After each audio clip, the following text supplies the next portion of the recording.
is a fact that if you treat hepatitis C and you eradicate it, irrespective of the stage, you drop the risk of hepatocellular carcinoma. This is a meta-analysis. All the lines are lined up to the left of the one, which means a protective effect. So if you eradicate HCV, you drop the risk of hepatocellular carcinoma, but if cirrhosis develops, you never drop the risk to zero. There is some residual risk remaining. So those are all good news. But, and this is where the hospital authority person might be interested. So all what I've shown you is results from randomized controlled trials, tertiary levels of care, specialized centers. This is a massive disease. This affects people in all walks of life. In order for those results to translate from efficacy to effectiveness, you need several things to happen. You need for people to access the care. You need for someone to make the correct diagnosis, make a correct recommendation. People accept it, adhere to it, multiply all of this together, and then maybe you'll get results. So I'll give you a good numerical examples that hospital administrators like. They like numbers. So let's assume this medication that we have now for hepatitis C, in randomized trials, it cures people 60% of the time. And in Hong Kong, wonderful place, universal health coverage, 80% of people access the hospital, 85% get a correct diagnosis, 85% get correct recommendations, 85% of patients accept the treatment, and 70% adhere to a full course of 1 year. Now those are extremely rosy scenarios, they probably never happen anywhere, but assume that they happen. Multiply these probabilities by 60%, and you end up with a community effectiveness of only 21%, what started at 60%. Now you're going to have the $100,000 per treatment hepatitis C medications that you'll be dealing with pretty soon, and they cure people actually 80% of the time.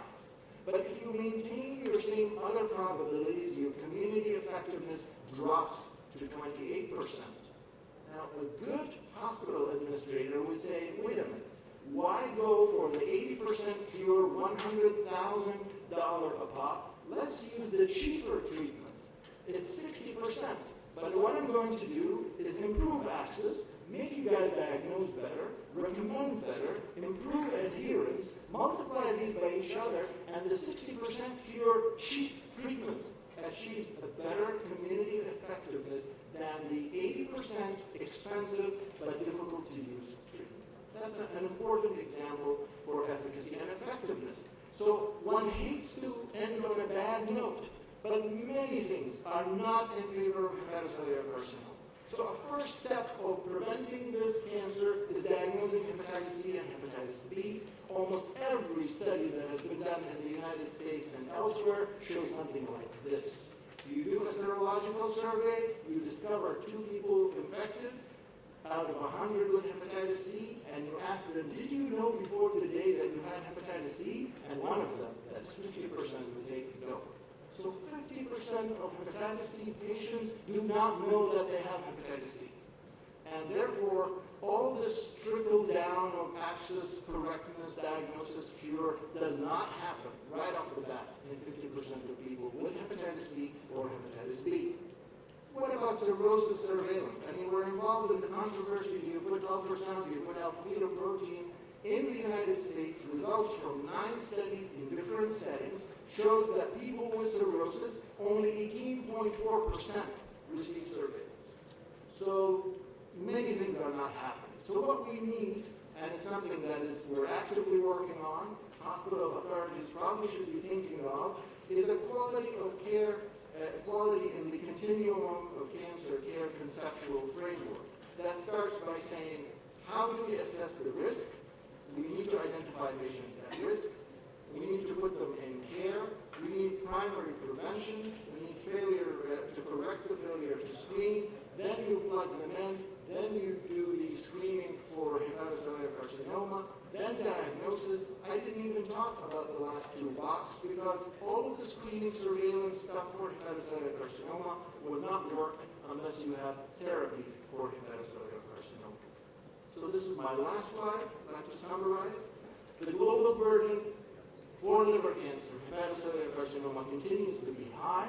Hepatitis B and hepatitis C continue to be the main player. It is likely that NAFLD, even at a small role, might play a big role in the future, and therefore HCC is likely to continue.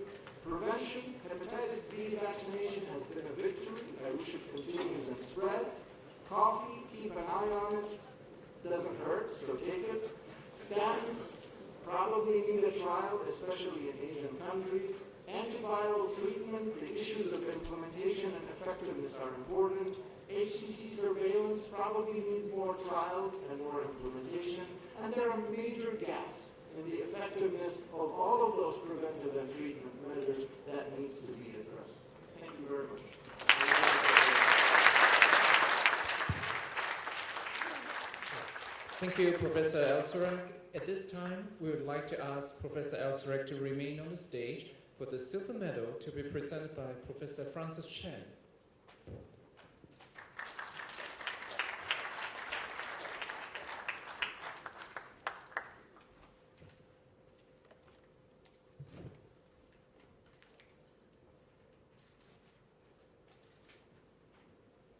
Thank you, Professor Chen and Professor Elserak. This will conclude the two keynote lectures.